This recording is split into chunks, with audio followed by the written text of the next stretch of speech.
What do you say, gang? Hello, everybody. It is the American Doofus Show. Don't be a doofus. Thank you all very much for watching. It is always appreciated. Please hit the subscribe button, like, share, and let's just jump right into things. What's happening today? Well, U.S. says Russia added 7,000 troops along the Ukrainian border despite claims of pullback. Let me see if I can get this down here just a little bit where we can read it. Former officer snaps at prosecutor when asked why he didn't try to get Derek Chauvin off of George Floyd. And let's just go right to that story to begin with. 3 officers are now on trial in George Floyd's death. Many people have forgotten about this trial that's still ongoing. Yes, Chauvin, the former officer that actually kneeled and killed George Floyd, was found guilty. And he pleaded guilty in a plea deal to federal charges. And these officers are now on trial for federal charges and will face state charges in a upcoming trial. In the cross-examination of Tooth Howell, when asked why he didn't tell Derek Chauvin to get off George Floyd's neck, he said, "I think I would trust a 19-year veteran to figure it out." So he and the other 2 officers are charged with deprivation of rights under color of law as Chauvin restrained Floyd. They're also charged with willfully failing to intervene in Chauvin's use of unreasonable force, resulting in Floyd's death. So that trial is ongoing in St. Paul, Minnesota, and we'll keep an eye on that. In other trial news, 2 of the men convicted of killing Amhaud Arbery are now facing federal charges. They used racist slurs in messages, a witness testifies. I don't think that's probably really breaking news to anybody that watches this channel, that those 2 men might have used racial slurs.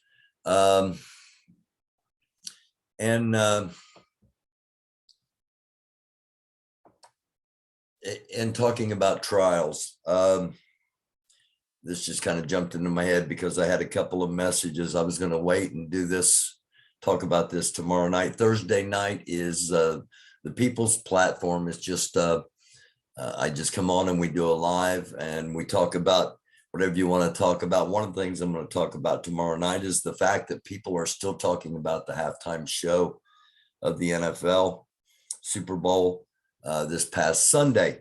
And I'm going to be talking about past Super Bowls. That's one of the things I'm going to talk about. And if there aren't other topics that are more pressing that people want to talk about, it's a chance to come on the program for a couple of minutes, say what you need, what you want, and we'll talk about it. Or you can pop in the comments and I address those and we talk about things. So that's tomorrow night, 10:30 p.m. live Eastern Standard Time. People asked me to address the fact that what's up with Grandmaster Jay and did I watch Moorish World TV? Grandmaster Jay, people that are wondering, why Grandmaster Jay isn't saying anything. Why is he not out? He's on trial, and the trial is coming up, and it would be absurd for him to be out doing what he normally did. Okay, and I did not watch Moorish World TV. I haven't watched it for a long time. I went back and looked at it after I didn't when I got the first message. I didn't when I got the second. When I got the third, I thought, I need to go look at this. First of all, before I forget, welcome back to OC the Great. Okay, I do watch OC the Great. I said, like I said, I don't watch Morris World on a regular basis. Um,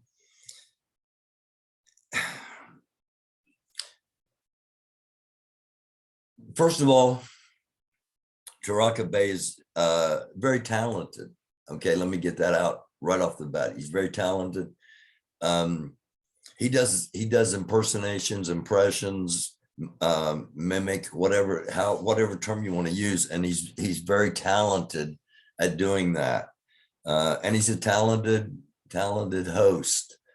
But he seems to be trying awfully hard to make sure that that Grandmaster Jay is, I don't know. It seems like he's trying to, I don't know.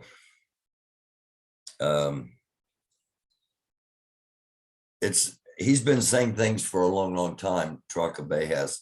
And it just seems like he's trying to do like a self-fulfilling prophecy thing, trying to make happen what he said was going to happen. I don't know. I'm not going to get in the middle of all that. So I'm going to do what I've done, what I said I was going to do, and what I'm going to continue to do. I'm not showing any old videos. I'm not talking about any old speeches. I'm not doing any of that. I'm just wishing Grandmaster Jay the best in the upcoming trial. And I have concerns of, the jury that's going to be the jury pool in Louisville. I'll just put it that way.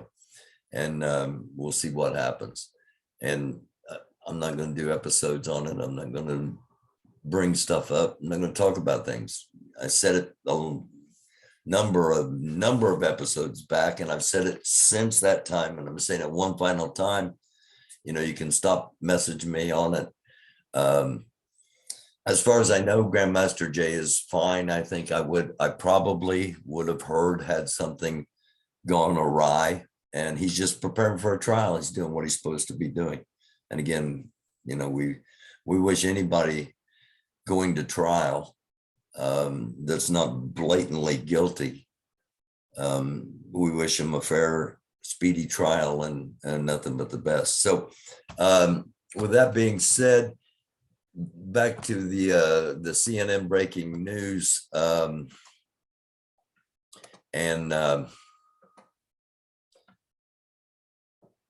We talked last night when I did we watched the President of the United States speak last night.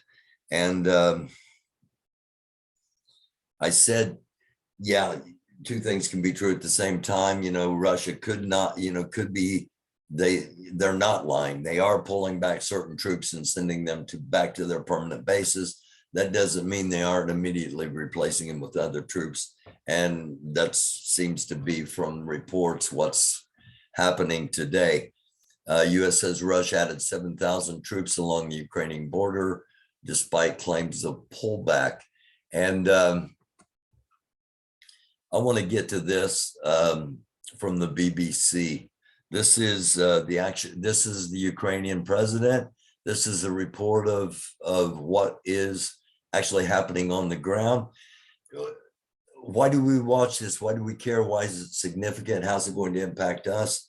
Well, on a macro scale, it could be the beginning of World War III. So looking at a great big picture, it could incredibly impact us. On a micro scale, we're talking about pipelines. We're talking about access to crude oil. We're talking about cutting off access to Middle Eastern oil. We're talking about a lot of different things that could potentially impact us back here when we're dealing with a pandemic, when we're dealing with supply chain issues, when we're dealing with cultural issues, when we're dealing with upcoming elections. It's something we don't need. But if we think back to the beginning of World War II, the beginning of World War II didn't start with shooting. It started with political acts.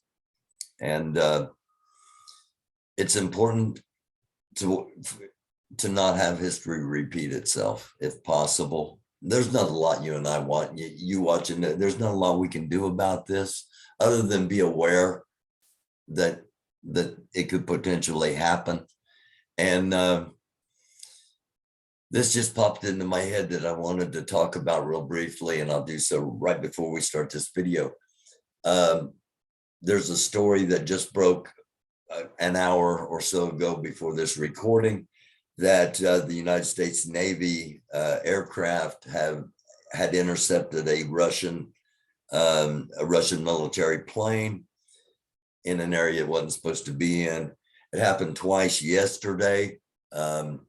It's not a routine thing. It's Russia seeing what Russia can get away with, in my opinion. Okay, let's hear this BBC report.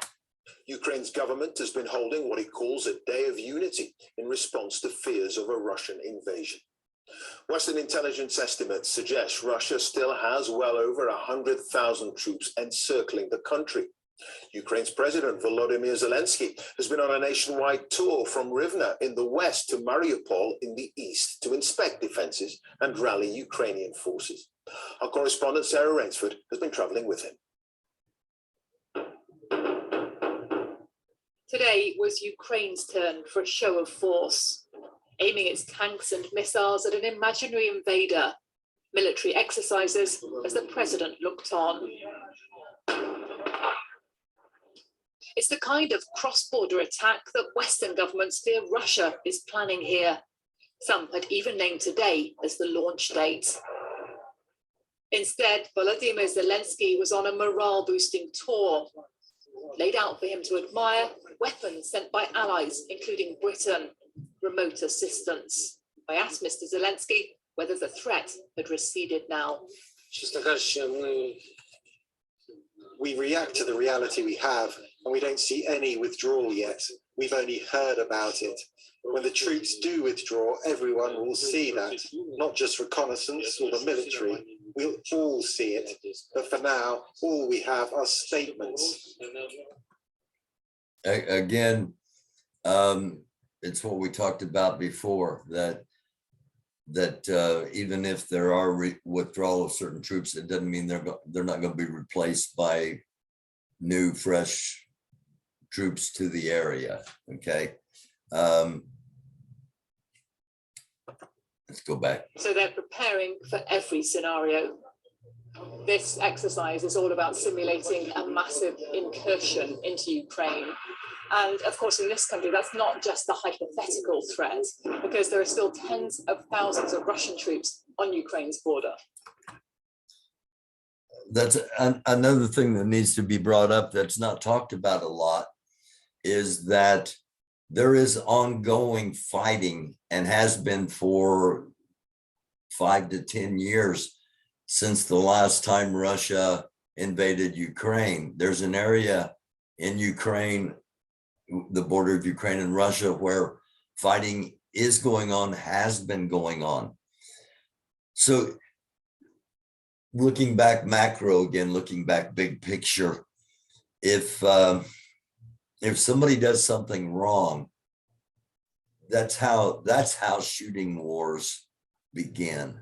Okay, that and making statements such as, you know, if something happens to one American, it happens to all Americans. Those kind of things are what lead to major conflicts, and we do not want a major conflict. I think the rest of this story, let's just go ahead and watch a little more. Today, Moscow produced this, meant to prove its tanks were heading home, never a threat. And this, Vladimir Putin, busy showing he doesn't need friends in the West, he has other options. Again, something we talked about, the threats of cutting off certain things. There are other places for Russia to get the things that we potentially are threatening to cut off. I think it's just a matter of when, not if, Russia occupies the Ukraine. I've had some information passed along to me that The CIA probably believes the same thing I believe, as they have people on the ground right now training training Ukrainian, not only civilians, but security forces in what to do for incursion during an occupation. So all the groundwork has been laid and is being laid. And I think we are just kind of being softened up so that when something incredibly drastic does happen, it's not such a shock, because those that have been paying attention will know something's happening. Speaking of which, if you're still watching, again, thank you very much. We're going to end with weather. I'm not going to play this. I'm just going to remind you that there's a major storm, as you can see, a major storm forming once again, and it's the same area basically that we've had 3 or 4 of these major storms come rolling through. This is for tomorrow, Friday, and Saturday, depending on where you're at in this line. So again, we're not going to show it or discuss any of it. Just make you aware it could happen, because you could lose power. They're talking about everything, as you can see: snowstorm, ice storm, potential tornado outbreak, depending on where you're at in this section of the country. If you're down in here, you could get tornadoes. If you're right along this line, you're going to get 8, 10, 12 inches of snow plus 50, 60 mile-an-hour winds. So just be aware and be prepared, as always. You know, we've been talking about that for the past 2 years on this show. Always be prepared. Make sure you got at least 36 hours worth of things to survive any kind of situation that may come upon you, you know, from being out without power to being without water, to, you know, whatever it may be. The rule of thumb is 36 hours, 3 days before somebody will be able to get help to you. And in most situations, that's probably not enough. So thank you all for watching, as always. And thank you for watching to the end. If you're still seeing this, I love y'all. We'll be back tomorrow night live, 10:30 Eastern Standard Time, for the People's Platform is what we call it. It's just a live show that gives you a chance to talk about anything you want to talk about, and ask questions or whatever it is you may want to do. So until then, this has been the American Doofus Show. Don't be a doofus.